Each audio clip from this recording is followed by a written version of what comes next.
আপনার জন্ম যদি আজকে সার্বিয়াতে হতো আপনার নাম হতো মাহাদিচ। বলতে বলতে আমাদের কি হতো ভাই? আপনার নাম দিগিচ হতো এবং সার্বিয়ার প্লেয়ারদের নাম বলার আমাদের দরকার কি? পিচ লাগিয়ে নিলে হয়। আমার বাঁদিকে যে দলটি আছে তারা গত 20 বছর ধরে হেক্সা করতে করতে মুখে ফেনা তুলে ফেলছে, কিন্তু ওয়ার্ল্ড কাপ ট্রফি যেন তাদের কাছে সোনার হরিণ। রোমারিও, রোনালদো, রিভালদো, কাকা, কাফু, রবার্তো কার্লোস, তাদের যেন লিজেন্ডের নামের লিস্ট শেষ হয় না। এই বছরও তারা স্কোয়াড সাজিয়েছে পিএসজির নাইমুর, রিয়াল মাদ্রিদের হানুগিয়াস এবং ম্যানচেস্টার ইউনাইটেডের কাশেম ভাইদেরকে নিয়ে। কিন্তু এত লিজেন্ডের ভিড়েও তারা কি এবার ওয়ার্ল্ড কাপ ট্রফি তুলতে পারবে? কথা হচ্ছিল ব্রাজিল টিমকে নিয়ে, এবং ব্রাজিল টিমের হয়ে খেলবে মারুফ।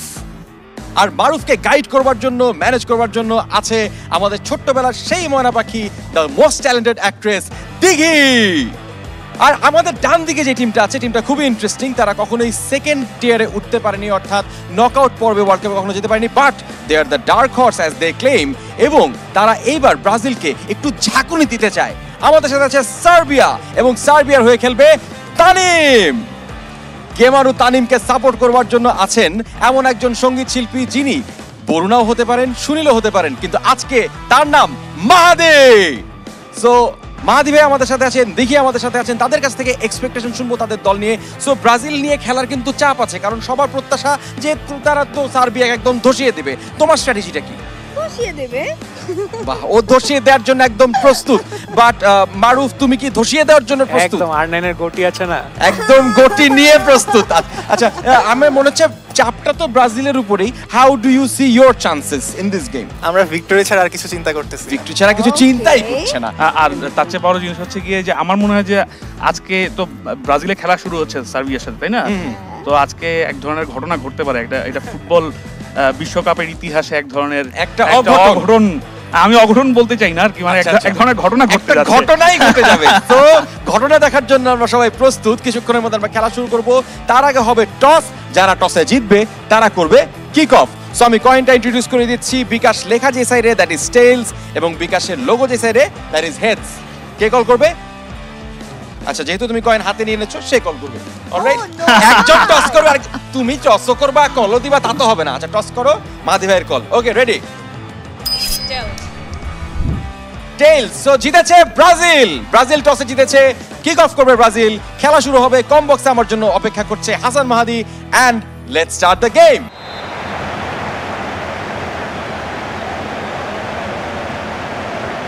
দুটি অশুভ শক্তির মধ্যে আজকের এই ম্যাচ, ব্রাজিল বনাম সার্বিয়া। তবে এই ধরনের খেলা দেখতে অন্যরকম মজা লাগে, কারণ সবসময় একটা অঘটন গন্ধ কিন্তু খেলাটার মধ্যে ঘুরতে থাকে। যেটাই বলেন না কেন, আপনি তো কালো গেঞ্জি নিচে একটা ব্রাজিলিয়ান হলুদ রঙের জার্সি পরে বসেছেন, আপনার কাছে তো অসময় লাগবে। আপনি তো টিনের চশমা পরে খেলাটা দেখছেন। না, এটা একটা মিডিয়ার সৃষ্টি যে আমি একজন ব্রাজিল সাপোর্টার, আমি একজন নিরপেক্ষ কমেন্টেটর। কিন্তু আজকে দেখতে পাচ্ছি যে ব্রাজিলকে শুরুতে একটু চাপ দেওয়ার চেষ্টা করেছিল, কিন্তু ব্রাজিল কিন্তু বল পাছাড়া করছে না। খুব মজার একটা জিনিস খেয়াল করলাম যে ডি বক্সে কিন্তু না, অফসাইড। একটু বেশি সামনে এগিয়ে যাওয়াটা ব্রাজিলের বন্ধ। ওভার এক্সাইটমেন্ট, এটা ব্রাজিলের যে ওভার এক্সাইটমেন্ট, রাইট? ওই হেক্সার মিশন, তো হেক্সার মিশনে এই ধরনের একটা কাপুনি ব্যাপার থাকে। আচ্ছা, ওইদিকে দেখতে পাচ্ছি রাজকোভিচ থেকে রিস্টিচ, সবার নামে শেষে একটি ইচ আছে। আপনার জন্ম যদি আজকে সার্বিয়াতে হতো আপনার নাম হতো মাহাদিচ। বলতে বলতে আমাদের কি হতো ভাই? আপনার নাম দিগিচ হতো, এবং সার্বিয়ার প্লেয়ারদের নাম বলার আমাদের দরকার কি? পিচ লাগিয়ে নিলে হয় চার সাথে। আর মারুফিচ। আচ্ছা, এইদিকে সার্বিয়ার ম্যানেজার হিসেবে আজকে আছে মাহাদিচ ভাই, এবং খেলছে তানিমিচ। হ্যাঁ, তানিমিচ কেমন খেলছে? মাহাদিচ ভাই, কি মনে হয় আপনার? দুর্দান্ত খেলছে। এখন এই মুহূর্তে আমার মনে হয় যে ওরে ডিস্টার্ব করা ঠিক হবে না, কারণ কারণ এই মুহূর্তটাই ডিস্টার্ব করা উচিত। একদম ডি বক্সের কাছাকাছি, ও ডি বক্সের আশপাশ দিয়ে যত ঘুরঘুর করছে, দিঘির পিছনে কোনো ছেলে এতদিন ঘুরঘুর করেনি। ব্রাজিল এগিয়ে চলেছে মধ্যমাঠ কাঁপিয়ে, সামনে ডি বক্স রয়েছে, তারাও ঘুরঘুর করা শুরু করে দিয়েছে। এদিকে মৌমাছির চাকের মতো ডিফেন্ডার জড়াতে শুরু করেছে, কিন্তু না, দূরপাল্লার শট।